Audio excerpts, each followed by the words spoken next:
तो अक्सर जब हम स्टेट की बात करते हैं तो सबसे मेजर जो एलिमेंट हमने बात किया, जैसे हमने डिस्कस किया कि भाई वहां न्याय की बात होती है, जस्टिस की बात होती है। जॉन रॉल्स के केस में भी यही बात हो रही है। जॉन रॉल्स का जो थ्योरी ऑफ जस्टिस है, न्याय का जो सिद्धांत है, वो इसी बेस पर दिखाई देता है, लेकिन उसमें भी कई प्रायोरिटीज हैं।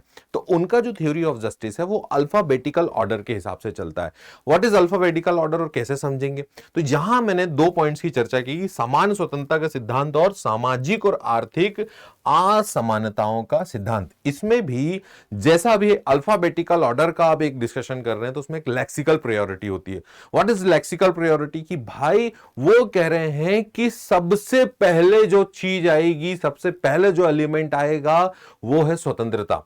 ये निजता की बात होती है, ये धर्म की बात होती है, या अपने अधिकारों के लिए स्वतंत्रता की बात होती है, वो सबसे पहले, बाकी की चीजें उसके बाद। अगर वो नहीं है तो फिर न्याय नहीं हो सकता और कुछ भी नहीं हो सकता। उसमें तीन प्रमुख पहलुओं पर ये लेक्सिकल प्रायोरिटी की बात करते हैं, जिसमें कि ये बात कर रहे हैं लिबर्टी प्रिंसिपल की भाई सबके लिए लिबरल या लिबर्टी होनी चाहिए, समान स्वतंत्रता का अधिकार होना चाहिए। नंबर 2 पर हम बात करते हैं फेयर अपॉर्चुनिटी प्रिंसिपल, कि हर किसी के लिए जो अवसर हो, अमीर हो, गरीब हो, छोटा हो, बड़ा हो, कैसा ही व्यक्ति हो, उसके लिए समान अवसर हो, इक्वल अपॉर्चुनिटीज, फेयर अपॉर्चुनिटीज हो। और थर्ड बात होती है डिफरेंस प्रिंसिपल की भाई अगर असमानता है, इन डिफरेंस है, मान लीजिए कि अमीर और गरीब में, तो आपको समाज के पिछड़े वर्गों को प्रायोरिटाइज करना है। लेक्सिकल प्रायोरिटी, जॉन रॉल्स जो वेस्टर्न फिलोसफर्स हैं, इस पर बहुत ज्यादा जोर देते हैं अपने थ्योरी ऑफ जस्टिस के अंदर।